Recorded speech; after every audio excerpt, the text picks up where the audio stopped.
Today's episode of Where Do My Mystery Parts Go is about these two springs. Our knitting friend has done a fantastic job of disassembling and cleaning her carriage, but she doesn't quite know where these go. So in this movie, Jack is going to help her with that, and by extension, anybody else who's run across this trouble, because it's actually fairly likely to happen, since these parts are likely to jump out of position while you're disassembling the carriage. Here's one of the springs. If you'll notice, little end is around this post. You see those when you do this. Now here's the one on the other end. There's the spring in question. Little end around that post. Watch that post right there where my finger is when I move this. See, it's got a position there and a position there. The little end of the spring is around this positioning post. The big end is underneath this circlip that holds this on. So same thing on this end. Silver circlip on the left, black circlip on the right. But there's the little end of the spring. There's the spring coil itself. And the big end comes around this post underneath here. So you take this circlip off, this circlip off. These guys are going to go sprawling when you lift this up. And this... What guys is that? This post, which is against this spring. The spring is holding the post into one of these two notches, and this one into one of these two notches on this end.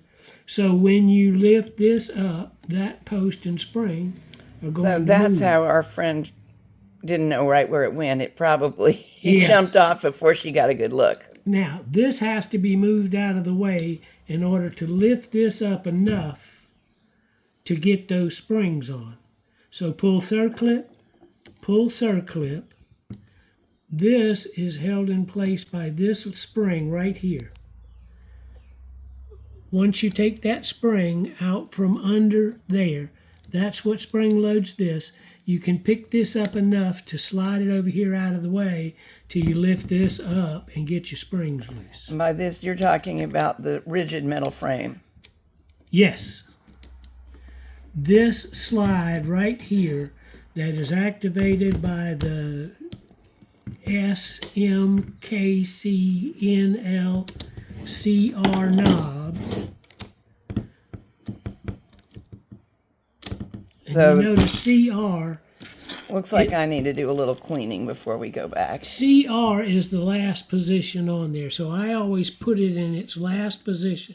Turn this around till when the cover goes on, it's pointing to CR. I'm one notch off.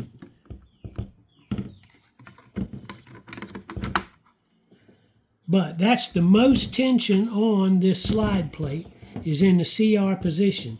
You will notice that when you come back over here, there's very little tension on it now. That's your least tensioned position is SM. Okay.